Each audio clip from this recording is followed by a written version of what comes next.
Continuing education knows that at the end, students want to graduate, and we can help them do that because we take the time to really listen to their needs and we understand all the different options that are available across the campus for them. We don't take a cookie cutter approach. We realize each student comes with their own story. So whether it's a part-time student looking to complete a degree program or someone just looking for online courses, we're there to connect them to the resources of the university.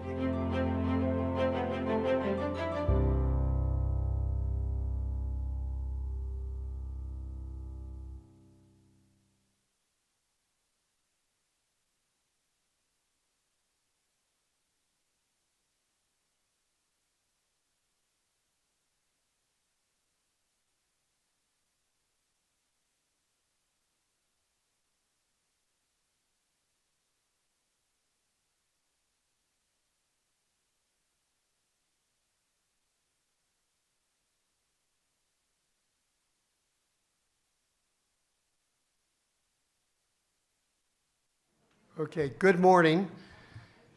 I'm Colonel Baer, U.S. Army retired, graduate of the University of Colorado, undergrad and graduate. I've served in the United States Army for 26 years, commanding troops in combat in Vietnam, and brigade commander in the first Gulf War. Since then, I've been a practicing chief financial officer for all over the United States. But I love University of Colorado and looking forward to hearing from our panelists. I will be the moderator for this panel. And for recording purposes, today is April 11th, 2024. It is 10:30 a.m. and this is panel number 18,000, period. And we are titled, which is very interesting, so I'm definitely looking forward to hearing comments.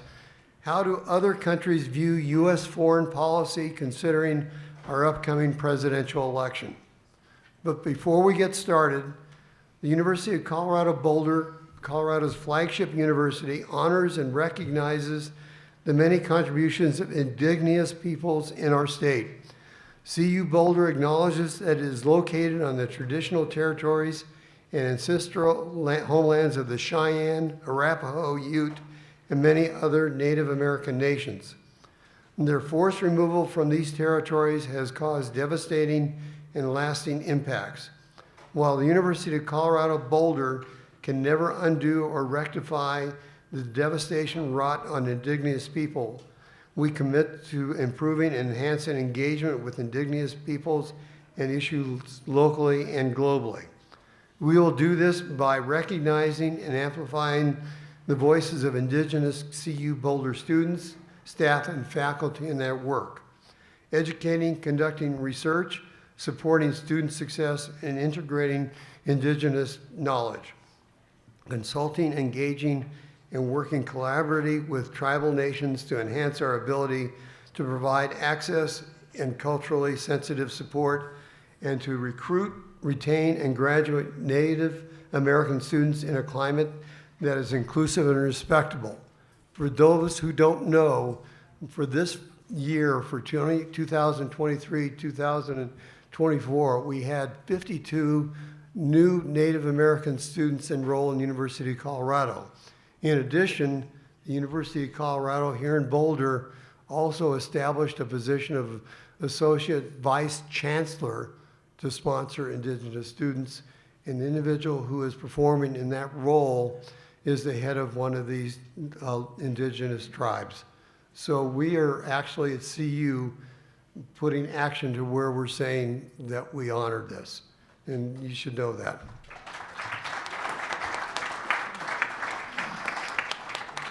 Another thing I'd like to mention is that we want to be sure you get a chance to ask questions. Here's how we'll handle the Q&A. We'll reserve the end of the discussion for that question and answer. We'll do that at about 11:20 this morning. We're using a note card system to receive questions from the audience. At any time in the session, simply raise your hand to request a note card and pencil from one of our producers. Please write legibly so I can read it. If you are a student, please note this in your question on the card. When you finish, raise your hand to hand it to the producer, who will bring it to me. I urge everyone to please make your questions brief and to the point.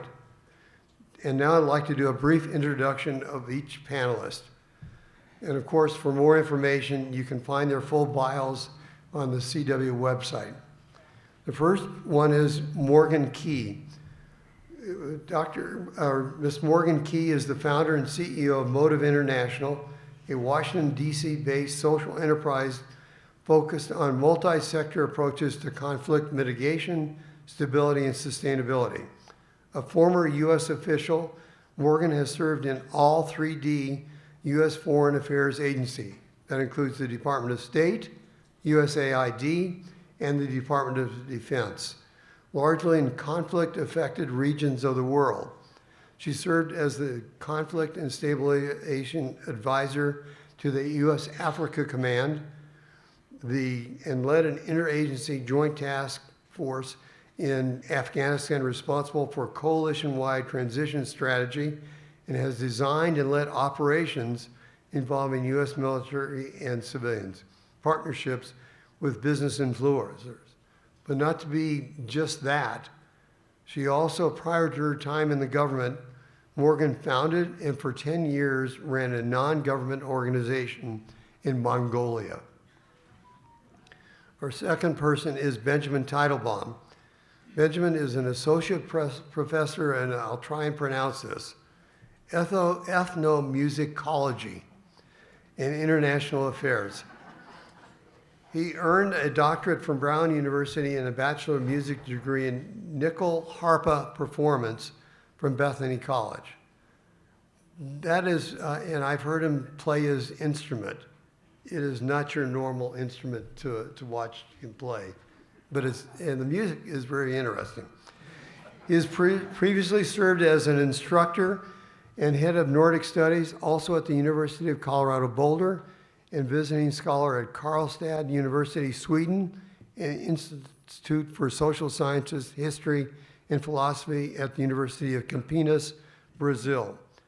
Ben's interests include music and politics, reactionary ideology and aesthetics, Western esotericism, political theology, research ethics, and finally, Scandinavian traditional music and folklore. Our third speaker is Alexander Verbeek. He's the founder of Institute for Planetary Security and is a Dutch environmentalist, public speaker, diplomat, and former strategic policy advisor at the Netherlands Ministry of Foreign Affairs. Over the past 30 years, he has worked on international security, humanitarian and geopolitical risk issues, and the linkage to the Earth's accelerating environmental crisis. He served as a lieutenant in the Royal Netherlands Navy and was a diplomat for the Netherlands Ministry of Foreign Affairs, and his last position was strategic policy advisor on global issues in the Netherlands Ministry of Foreign Affairs. And oh, by the way, he did serve in Vienna, Bonn, and London. And our last person on the panel is Sarah Yager. Okay. Sorry. I try to go alphabetical. Sarah is a human rights expert who leads the engagement of Human Rights Watch with the U.S. government on global human rights issues, with a focus on national security and foreign policy. She served in the Clinton White House, the Obama State Department, and the Trump Defense Department, which is non-political positions. Remember that. Okay. But if you think about it, it's three wide-ranging administrations, okay? She was the first senior advisor on human rights in the chairman's office of the Joint Staff of the Department of Defense and served as executive director of the Center for Civilians in Conflict, advising warring parties on civilian protection and responsible use of force. So as you can see from our panelists, it's it's just a tremendously varied body of experience. The interesting thing, if you paid attention to the bios, Sarah and Morgan should have crossed paths. Yesterday was the first day they did that. So without any further ado, what we're going to do is have the opening statements of not more than 5 minutes by each of the panelists, starting with Morgan. Going on day 3 of a nearly lost voice, but I'm gonna bring it again. I wasn't prepared to go first, but I'm happy to. So I think this is a full room. I can take by that a lot of people are thinking a lot about the upcoming election and are intrigued to know what the rest of the world is maybe thinking. I think, like my panelists, I spend a lot of time abroad and talking to international policy officials and people of all walks of life. And a few things strike me. The first thing I'll just, maybe to validate something people might be wondering is there's a lot of sort of confusion by people around the globe about why the American people have made some of the choices we have in the last few years. They, time and time again, those questions center, I think, more among internationals than when I talk to Americans about this was a choice of the American people, and this reflects something about millions, scores of millions of people's values, as opposed to focusing just on one individual. And so I think that's a really fair and important point to realize, is that people aren't just watching the White House, they're watching all of us, and they're looking at our own values and are sort of confused and frankly disappointed by some of the choices that we've made. And to sort of talk a little bit more bluntly on partisan issues, it's not just Trump.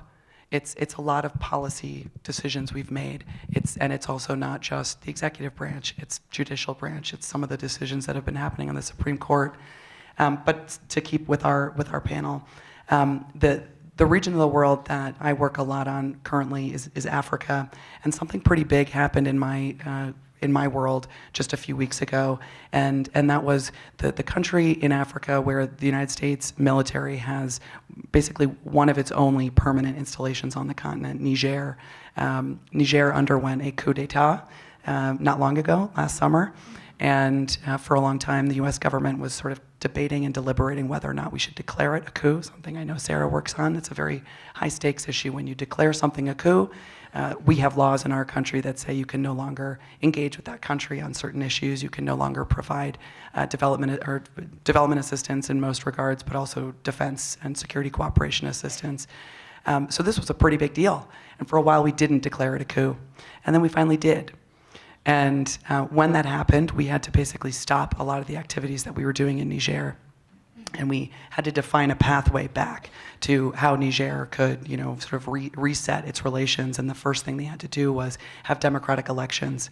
So we sent a very high-profile diplomatic team over to Niger just a few weeks ago to sort of convey that message firmly. We want to see democratic elections, and then we can get back on track. Those conversations did not go well. The Niger government basically said, F off. Get out of here. And that has happened several times across Africa just in the past year. There have been a series of coups d'etats where when the US has engaged, the response has pretty consistently been, F off, who do you think you are? We've lost so much leverage and credibility in talking about democratic ideals and values, but also across the world, and in particular in this one region, in the Sahel, in Africa, there was a very, very calculated recognition that the volatility that we have in our political system and our society in the US created a window of opportunity where regimes around the world could do things that they might otherwise not, be able to sort of get away with.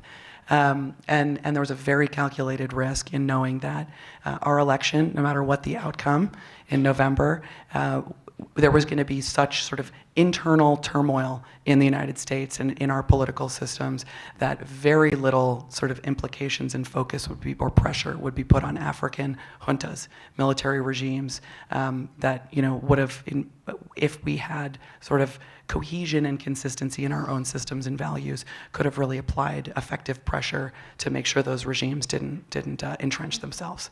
So one place, very real, very calculated.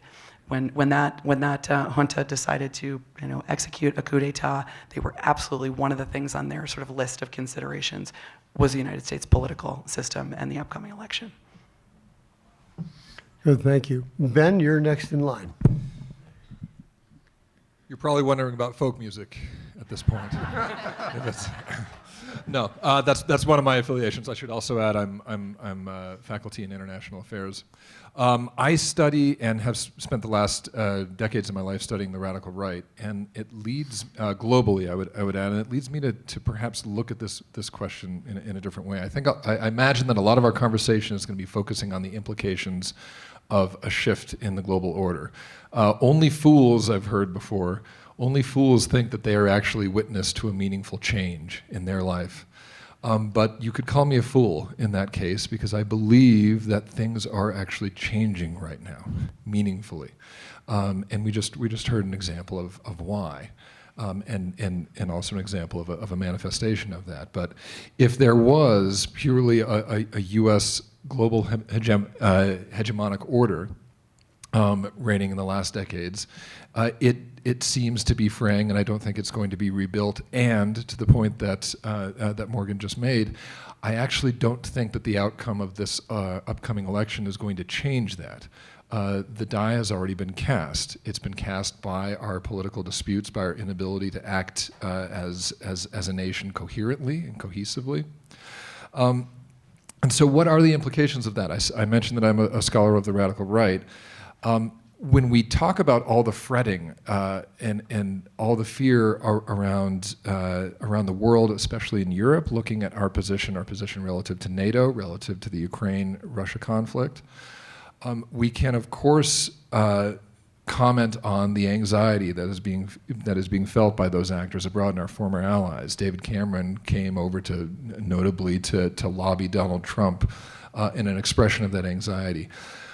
But know as well that those allies, the rest of the world, is changing also, and that the impressions of the U.S. Falling off in some way, abdicating its role, are felt by many, but not all, of let's say, Europe in particular.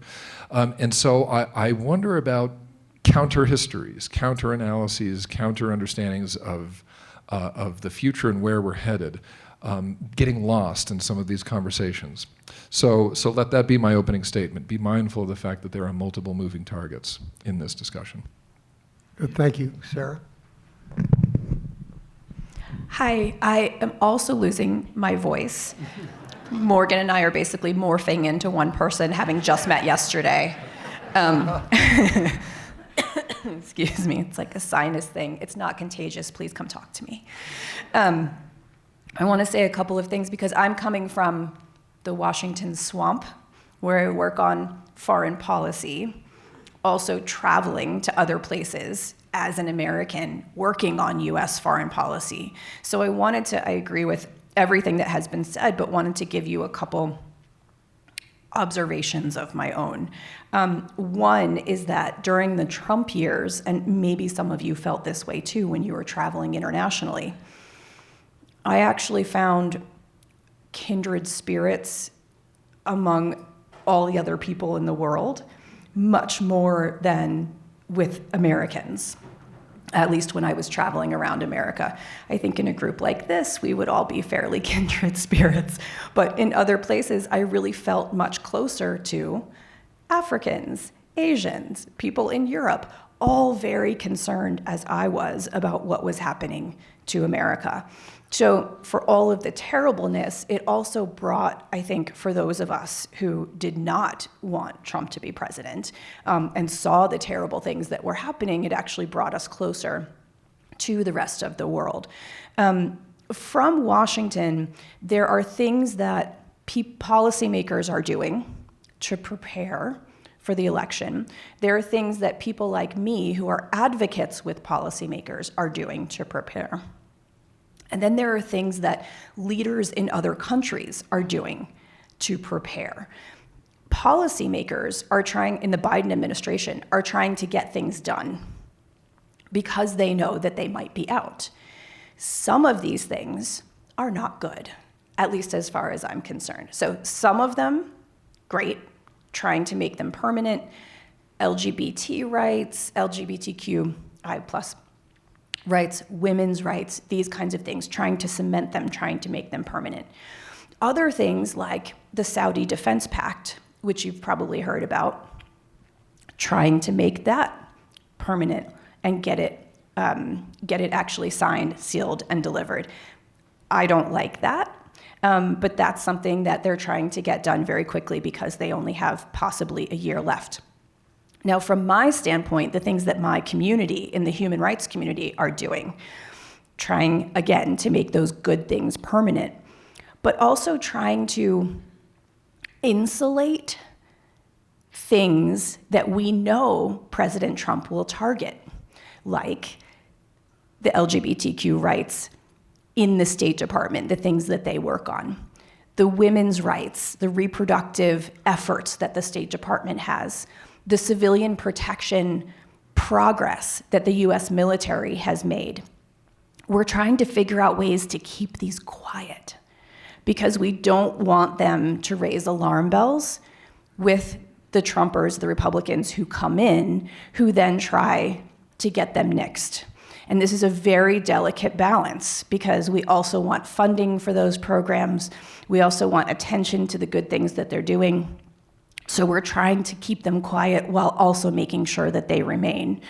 And then I would say the leaders overseas, you can see them posturing and trying to game the system. So there are two extremes to this. One is Zelensky. You saw this the other day where he's been asking for more weapons, of course, from the United States. When Trump said, I have solutions for Ukraine and Russia, Zelensky said, I would, warmly welcome a conversation with Trump. That is diplomatic speak, but it is also a message to Joe Biden to say, you better send those weapons, right? So there are leaders playing the system. Viktor Orban, who is basically an authoritarian who runs Hungary in Europe, has been doing conferences with Ted Cruz in Texas. He came to the United States a couple weeks ago, and instead of doing a state visit to the White House, he went directly to Mar-a-Lago to meet with Trump. So these are the kinds of gaming of the system that people are doing. The final thing I'll say is that my work, which is trying to get the United States to do good things on human rights, or trying to get the United States to stop doing bad things on human rights, gets extremely frustrating as of this moment. Because first we had Ukraine that took up everyone's bandwidth. So all of the other human rights abuses in the world, we had to try to call attention to, and it was very difficult. Then Gaza came. That took up everyone's bandwidth and time and attention. Now there's an election, and we are not going to be able to get the kind of progress and attention to all of the, and believe me, there are so many human rights abuses that are happening in the world that the United States could be doing something good about. So my position becomes extraordinarily frustrating, and we'll just keep at it. But that attention is going to be elsewhere. Great, Alexander. Thank you.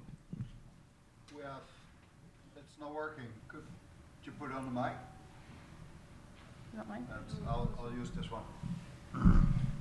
This one's working. Okay, thanks. We have 440 million people in Europe. I'm just one of them, so I'm not speaking for Europe, not speaking for my government that I left 10 years ago. So I'm just one voice. But I think many in Europe, I should have put it on. There's an on and off button on the side. No, nobody tells me anything here.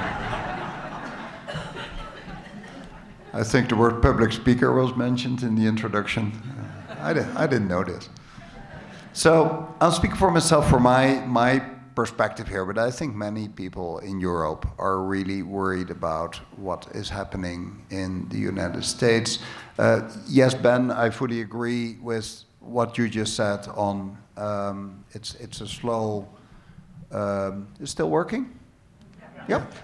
So there's a gradual movement of the U.S. Kind of moving out of its central role. The 20th century was the century of the U.S. since in 1917 the U.S. stepped in.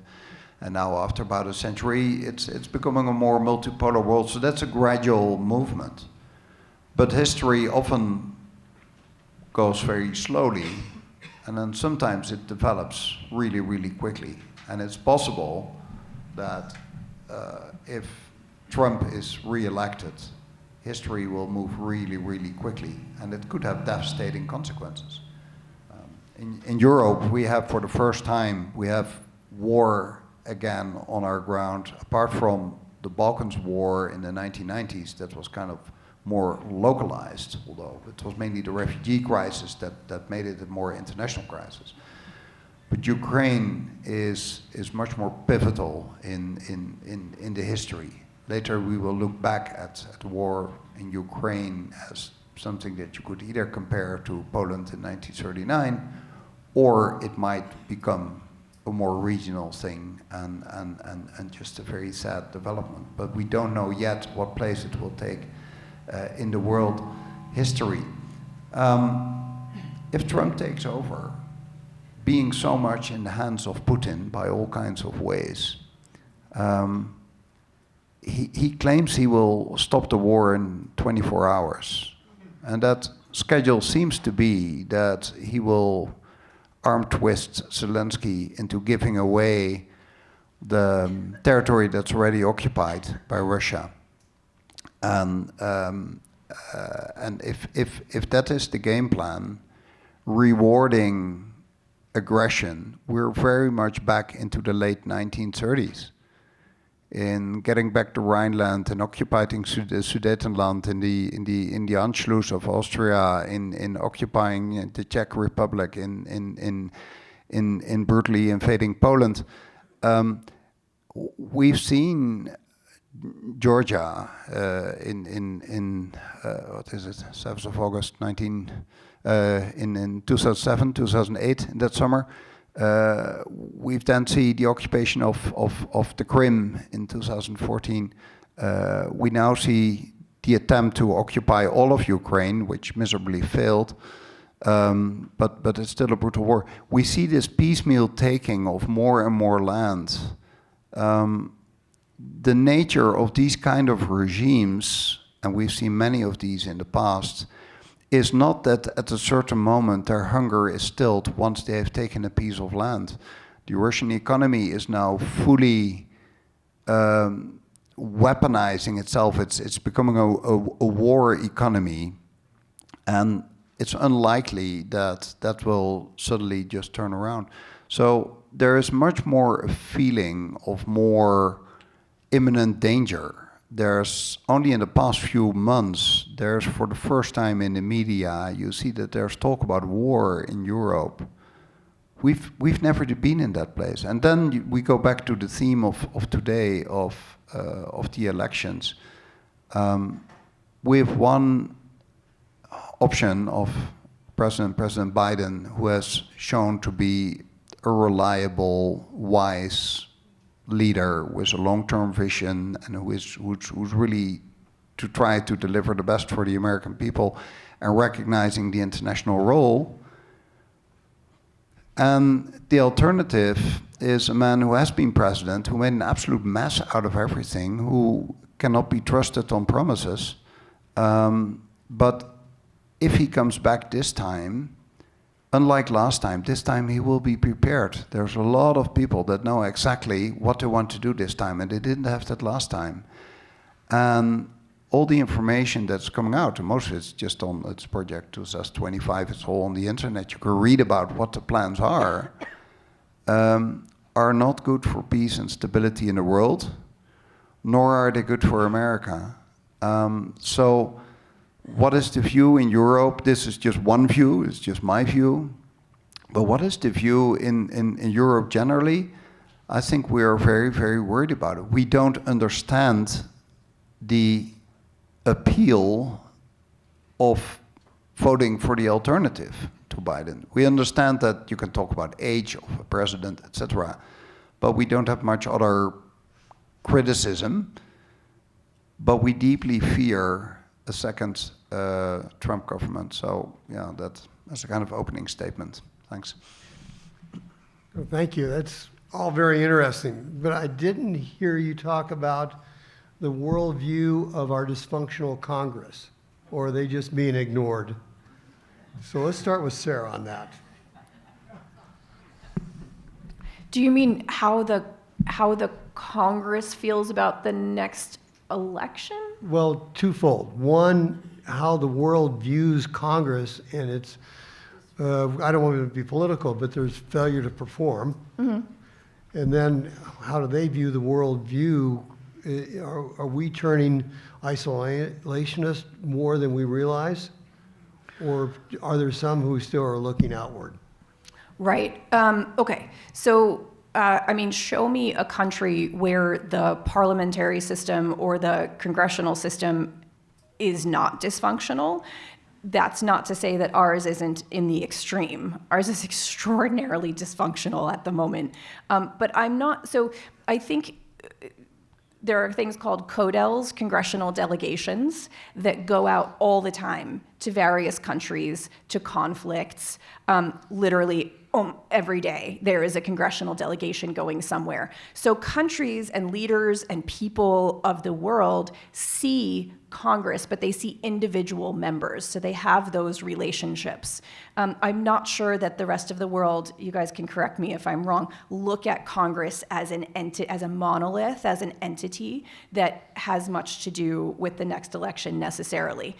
I think the thing that has struck me the most about Congress, at least from a human rights standpoint, is that so the polarization is huge. There is definitely that MAGA isolationist bent.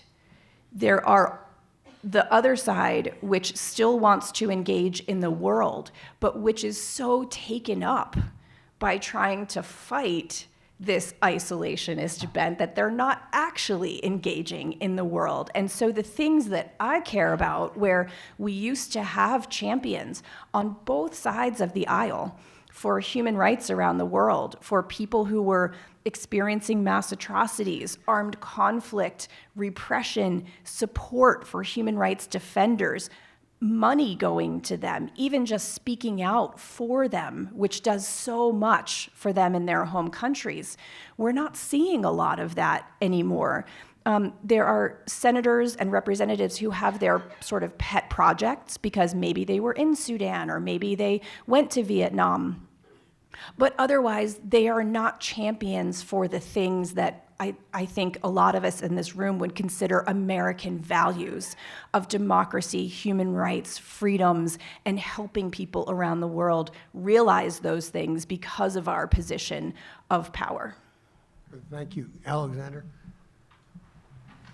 From your European perspective.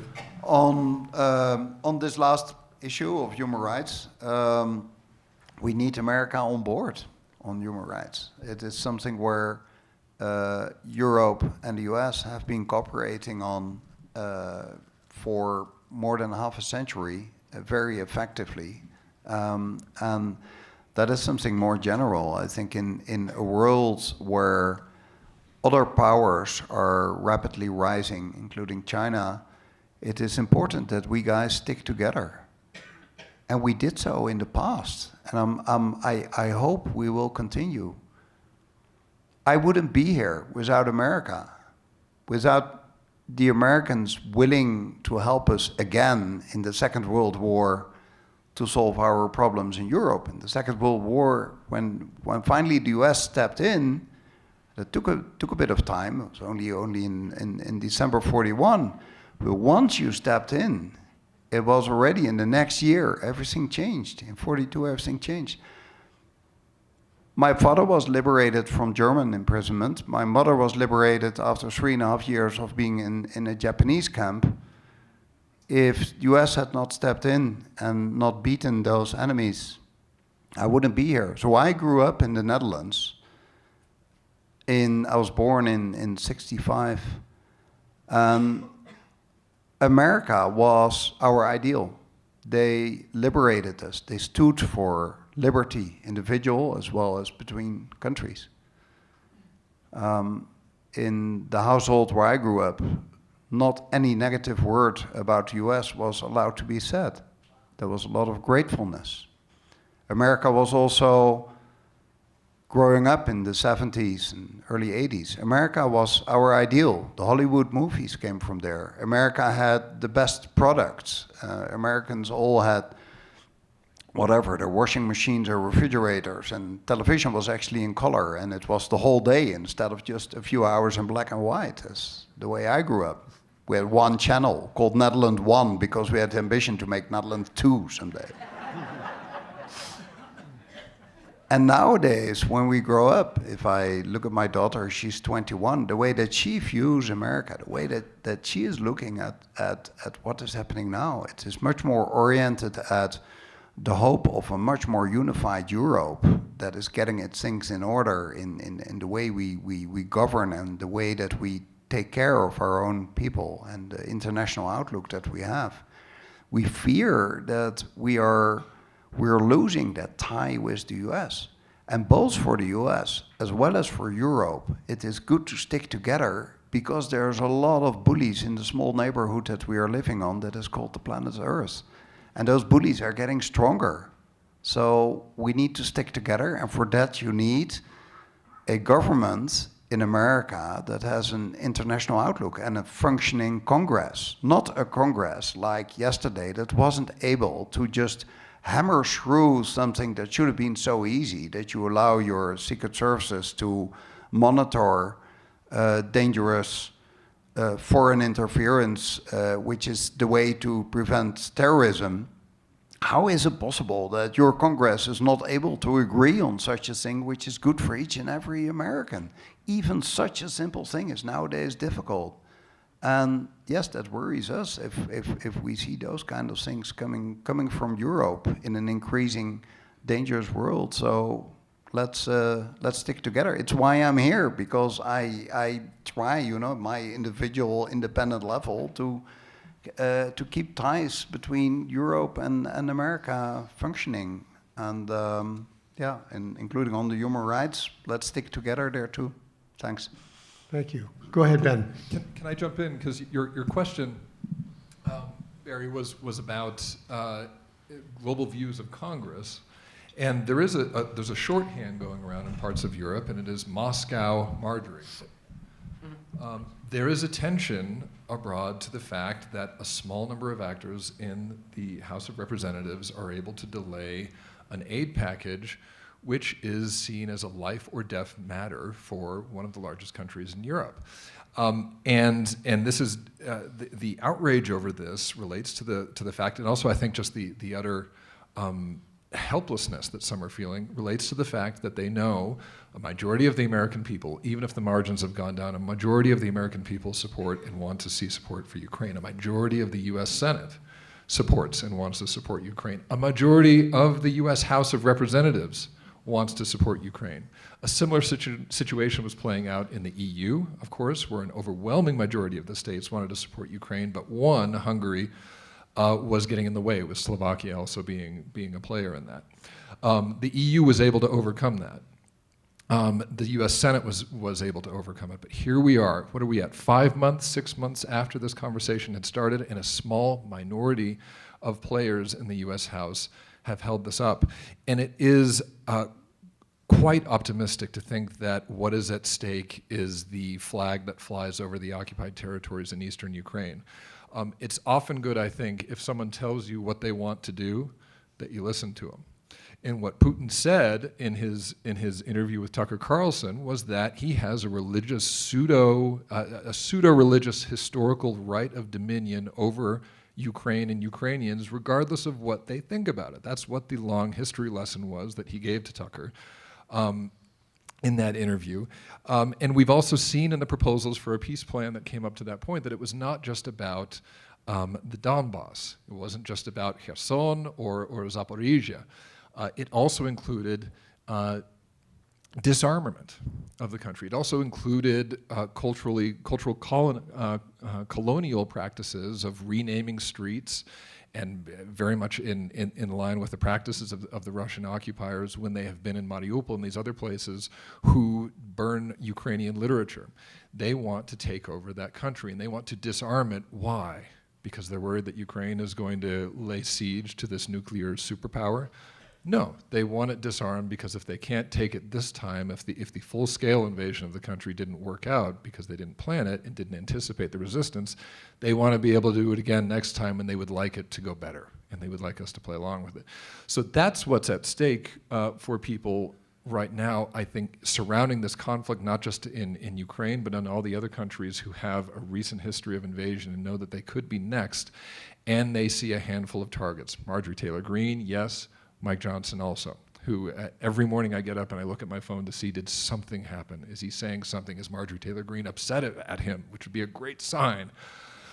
And it has just gone day after day, week after week, month after month, and that is being understood correctly, I think, by populations abroad as being a problem of Congress. Thank you. Morgan, would you like to add to that? I mean, I'm sure there's more questions, so I'd love to get through, but something that has been definitely on world headlines is the corruption charges against Senator Menendez, and the transactional nature of how foreign governments can influence the purse strings of the United States government, which is Congress, right? You can pump money into members of Congress's businesses through their spouses. You can, wine and dine them, and therefore you can get foreign policy to swing your way. Other examples of that I think we could see more of as we lead up to the election. You can see foreign governments. This is such an obvious and, frankly, if a good bet. If you are a foreign government, why wouldn't you buy large shares in Truth Social and in any of Trump holding businesses right now? Of course, that's a good business bet from a political standpoint. So this transactional nature that you see in the executive branch and in the legislative branch is becoming very overt, very flagrant, and it's almost just baked into how foreign governments now feel they need to interact with the United States government. Great, thank you. I have a question from a student. With the current format with the 2024 elections, why would another country want to move towards democracy, highlighting the election cycles when we're disenfranchising voters of third-party candidates? For example, censoring RFK Jr. Who would like to take that one? Go ahead, Alex. Well, it suggests a bit that the US is the example for the world of democracy, and I beg to disagree here. I think there are many forms in which a democracy can function. If you compare the Anglo-Saxon system with the way that we do it on continental Europe, it's very different. We have in the Netherlands, I think you can choose between 20 or 30 parties. Many of them I don't even know their name. In our parliament of 150 seats, we have, I think, about 13 or 15 parties. But the crucial thing is that since, I think, the 1880s, not one single party had more than 50% of the votes. So we always need a coalition government. Well, the downside of it, that any decision is watered down because it's a compromise. But the advantage of it is that you avoid getting some kind of extremist who's heading the Netherlands, because you tend to go more towards the middle. And the other advantage is that people have more trust in democracy because their voice is much better represented. In our country, it's one man, one vote, and that's another thing. There's not this layered system. The two are connected actually to each other. Because if you have a layered system, by first you vote in a state, and then you have this kind of electoral college thing, which is kind of unique in the world, and then you out of that get finally your president elected.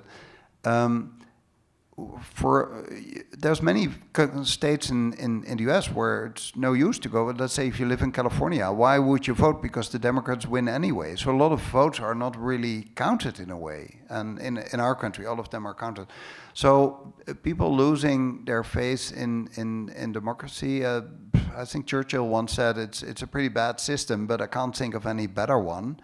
And I think that still holds true. If you look at the countries in the world that are doing well, and I think the best way to measure if countries are doing well is not the GDP, but is the happiness measurements. There are different ways to do it, but there's this World Happiness Index. There's a lot you can say against it.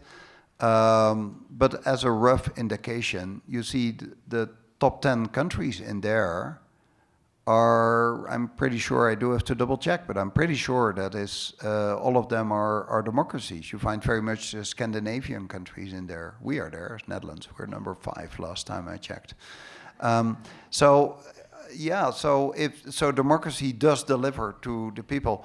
So if you see things happening in the US that are not going the way you would like to see it, it's not the fault of democracy per se, but it's a temporary problem that you're dealing with, which is serious, but it's not the fault of democracy. Can you improve your democracy? Well, it's difficult to change the constitution, but throughout the years, for 250 years or so, you've been running this country pretty well with the system that you have. And yeah, now you have a temporary hiccup. Solve it, and you're back in a good system. That was very hopeful. But Sarah, what would you say? Do you agree with him or disagree? Yeah, I mean, I don't have much to say on this topic because I agree that the United States is not necessarily the model here. It's other countries, and so in my work, I see people agitating all the time for democracy because it is the system that allows the fullest expression of human rights. And so when I see people agitating for democracy, it's not because of the United States. It is because they want freedoms and they want their human rights and they want to have a say in their government. And I think if there's any silver lining to what has happened to the United States, it's that we can start looking to other countries to take on that leadership mantle of what democracy looks like, and maybe get a more democratic view of democracy in the world. Morgan, anything to add to that, or Ben, either way? No, I mean, you know, that in political science, I mean, the definition of democracy is just a government accountable to the people. There's a million forms of it. So this idea that, you know, democracy equals a bicameral legislator, 3-branch of government U.S. system is a fallacy. You know, when you bring it down to that simple definition, who doesn't want a government that's accountable to its people? Something that the question stemmed though from like a multi-party, instead of a 2-party dominated system, independent or 3rd or 4th or 5th political parties. Also in political science, there are so many theories and evidence to support that actually the more competition you have, as Alexander was saying, the more moderated the outcome is, because all of the different factions and parties are forced to compromise, and so you're forced to come up with a more inclusive social contract. I mean, this comes out of, this goes back to Enlightenment theory and Locke and Hobbes and Rousseau and social contracts. So it's sad to me that our political system, our democracy in the US has basically made it impossible for a third party to exist without doing more harm than good. And so you do have a sort of winner-take-all 2-party system where it's like, oh, RFK, oh, Nader, we get angry even though part of me is like, actually from a pure democratic ideal standpoint, those are playing a critical function in a democracy to help moderate the others, because naturally when those candidates opt into an election, most of the time, unless they're delusional, they don't think they're going to win, but they're playing a role of moderation, and they know that whatever camp of people they have, amassed and gained the support of, when they step out of the race, the other remaining candidates have to adapt and widen their social contract to enfranchise those voters. So that's a really critical role in a democracy. And so I would like to see, as Sarah said, us, Americans take a look at other systems of democracy around the world that have made this many-party system actually incredibly effective and play a really, really important theoretical and practical role in people exercising their voice and rights. Okay, well that's nice, but other than our election of Trump versus Biden, what other current policies are making countries not turn to democracy, but turn to China, Russia, et cetera, for development? Is that a contrarian position, that they support democracy, yet they're going to a non-democratic country for support? Ben, you're up. Well, I think a case study for that would be Brazil. And there are layers of complexity there, but this is a country that was recently run by Jair Bolsonaro, a right-wing populist government, very much in the same caste as Trump, Orban, and others. Now being run by President Lula. Much of that election had to do with the fate of democracy in Brazil. That's how Lula campaigned. You can vote for me, yes, but vote for me for the ability to vote in the future. Was a shorthand phrase you would hear on the streets at the time, and yet it's become quite clear since the election of Lula where his sympathies lie. He seems to miss no opportunity to offer apologetics, defenses of Maduro to the north, of China, of Putin. As well, and a lot of this is not, you could say it's ideological, but there's also an economic aspect to this, that they need fertilizer, they need infrastructure, and Russia and China have been the ones to offer that. So you end up with a picture of a world order. It's not new, actually, I shouldn't say that by any means, but it's a world order where democracy can be embraced by some players, not others, but partnerships with totalitarian governments can blossom. Alexander? Well, the thing that triggered me, mainly what you said, is that I realized that it's an aspect we didn't speak about, but if Trump will be re-elected as president, will there be new elections in 2028 or not? Will democracy survive another term of Donald Trump? And that is, if I spoke earlier about fear that we have in Europe about the future, I mentioned the more immediate one of Russia and Ukraine and war, etc. Another one is that we might lose our traditional democratic partner on the other side of the ocean, the very same democratic partner that assured that we got our democracies back when they were stolen from us by a strange-looking fascist, and now we look at this side of the ocean. So that's, it's maybe not answering the question directly, but it's, I think, an element that we need in this debate as well, because democracy seems to be on the ballot here. Thanks. Thank you. This is from a student, and they're asking for each one of you to say, in relation to the upcoming election, what would your ideal American involvement with the world look like? Let's start with Morgan. So I work a lot with the State Department. I used to be a diplomat in the State Department, and now they're one of my clients for my business, and we implement foreign policy programs around the world on their behalf. And something has, a trend that I've seen more of recently that disturbs me is prior to our own elections, and increasingly prior to elections in whatever host country we're in, we will just recoil and contract. It's this like, we all sort of see it in the ends of a political term, where, as Sarah mentioned, you try to hurry up and get some things done, but then there's always this period of time when no one's even motivated anymore to govern and to do anything, because the chances are good that it's all going to be over. So everyone just sort of waits and sees. What I think that is what's disturbing is we have ceded being part of conversations about democratic processes with other countries when they're having elections, because I think we are increasingly scared that we'd be pointed to as hypocrites, that who are we to sort of talk about free and fair elections or multi-party, systems when we don't have one that functions. And so instead of putting ourselves out there and having awkward conversations, I'm increasingly getting instructions from the State Department to basically just recoil, just go into a cave for 6 months or 9 months before this country is having an election, or 6 or 9 months before a US election. It's like, well, between our election cycles and every other country in the world's election cycles, now we're just in pure recoil, disengagement mode.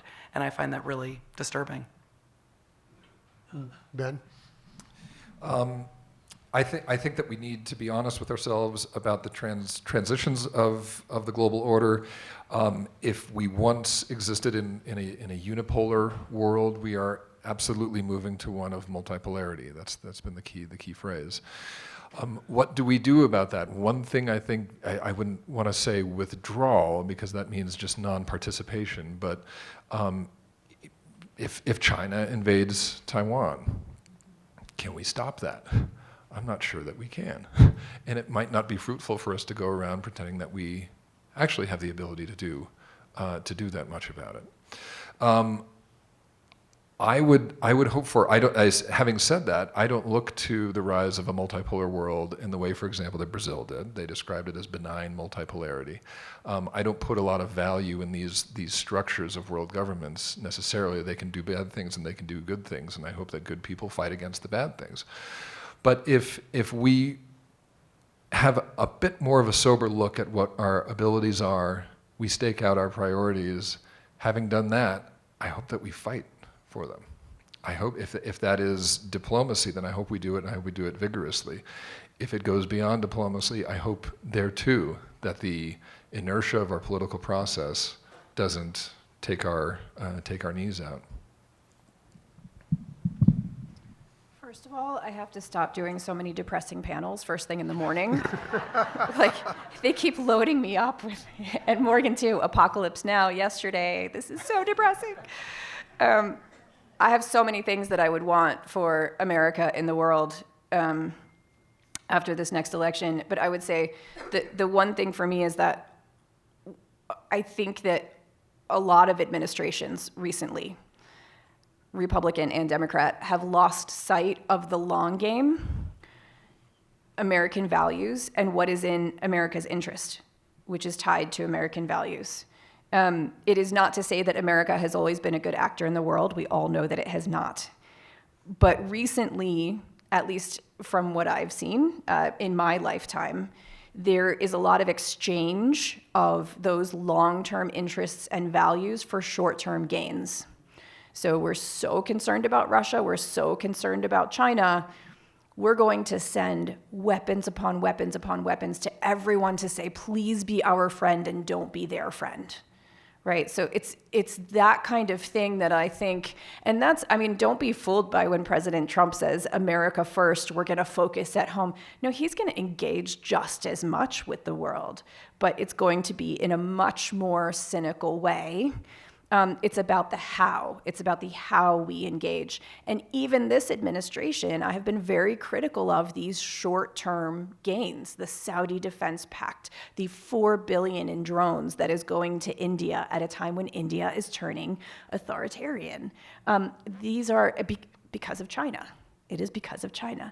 And I think that if we look at what is in the best interest of Americans, it is to engage in the world in a different way that might not look satisfying in the moment. But you've all heard about, let's fund the State Department instead of so much the Department of Defense.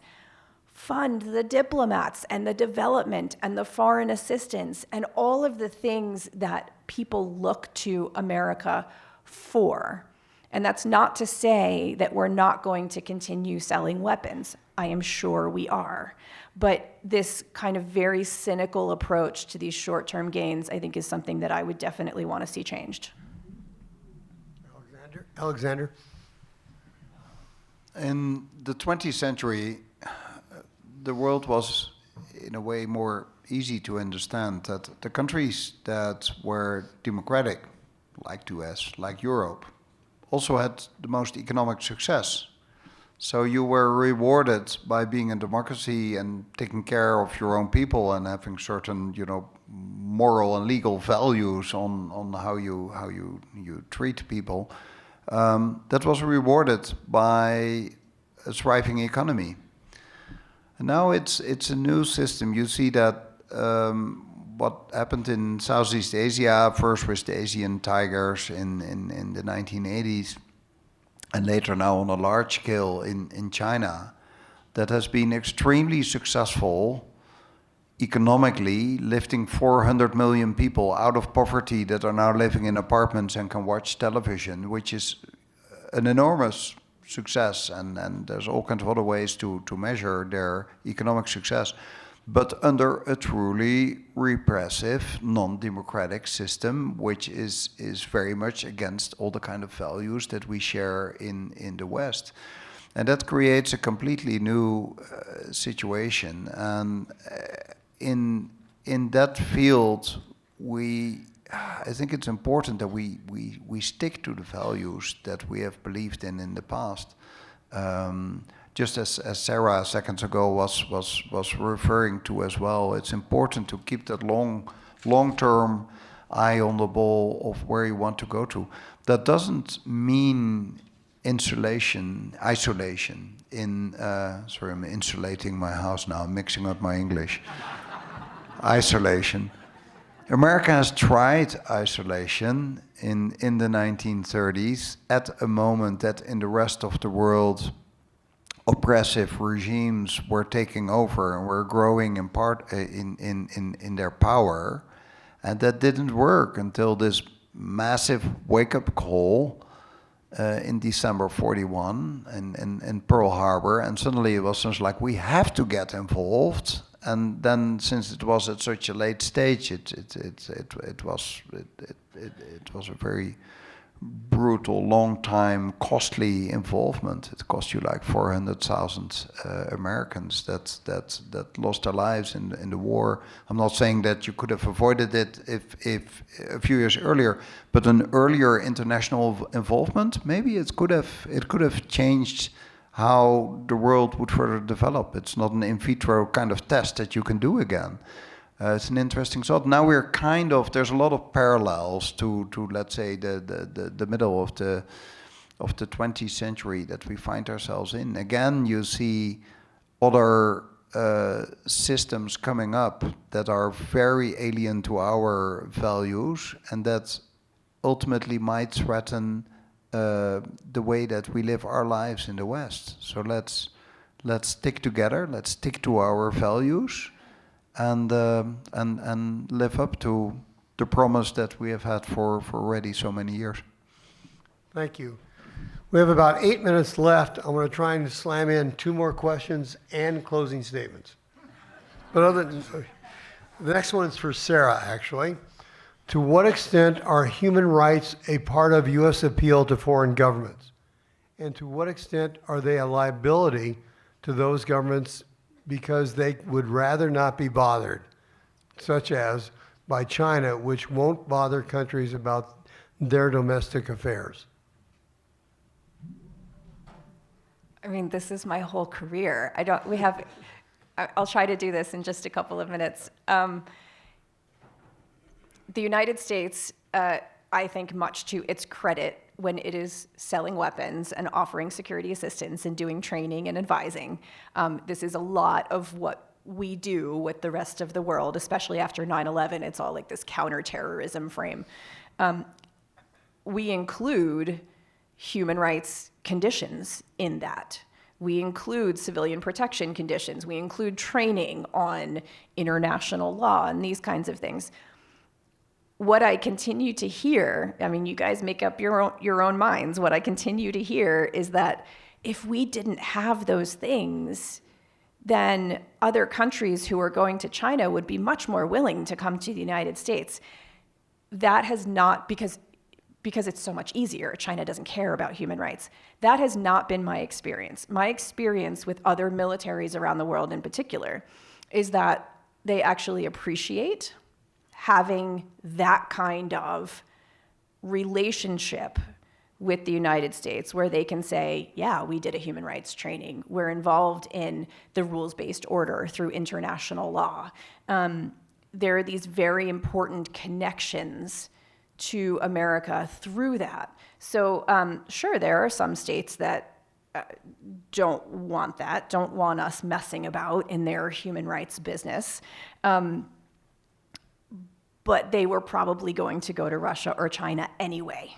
So there is something that is happening, though, where because we are so worried about China in particular, that we, the United States, as a collective, are overlooking the human rights abuses in many places around the world, particularly in Asia. So we will have a trade negotiation. We will have, X or Y agreement that will not condemn what we are seeing as human rights abuses in that country because we think that it's going to make it too high of a hurdle for that country and they're just going to go to China instead. I just don't think that that's true.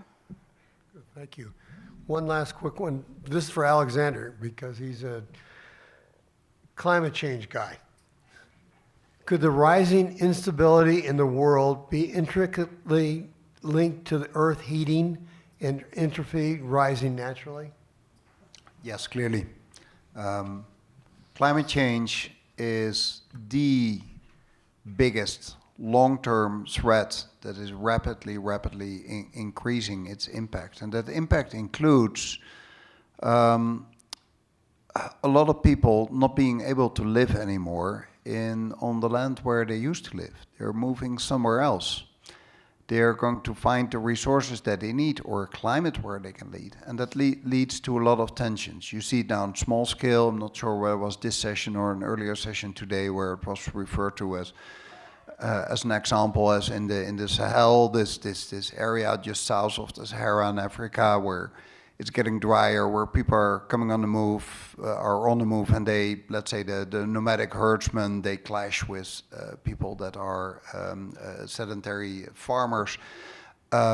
Those kind of impacts will grow. It will become more international. Countries will look over the border in other countries if they don't have enough water anymore. Think, for instance, about Ethiopia building a dam in the Nile, which then leads to less water in Egypt, but Egypt with a rapidly growing population in a country with much higher temperatures and more drought problems than in the past, needs that water. So you got threats like we're going to bomb the Gerd Dam so that the water still comes out. And those kind of potential international conflicts, there's hundreds of varieties in it. So tackling climate change is an essential element in creating a better and more stable world, and we frankly can't live on this planet anymore if we don't tackle this problem. Now, the problem with climate change is that you need international consensus to go there. It doesn't help if just one country is doing it, and that in a time when there are rising tensions between countries, the kind of things that we discussed today. So we all keep each other hostage this way. So you need international cooperation to solve the thing that threatens all of us, climate change. And it's a horrible, difficult, intricate problem. I hope our politicians will solve this for us. Thank you. Morgan, could you start with your closing statement in about 30 seconds? Sure, yeah, I can. I'm going to repeat what I said in one of my closing statements yesterday, which is civil discourse. Do it. Please, please do it. Don't shy away from awkward political conversations, especially in the lead up to November with people you know. They're probably not in Boulder, but maybe they're somewhere else, your friends and family away. And when you do engage on those issues, remember that you have one vote, but you can influence many by having conversations. Don't just talk about the interests or positions or how someone's going to vote. I challenge you all to ask good questions, to probe, to get to the values.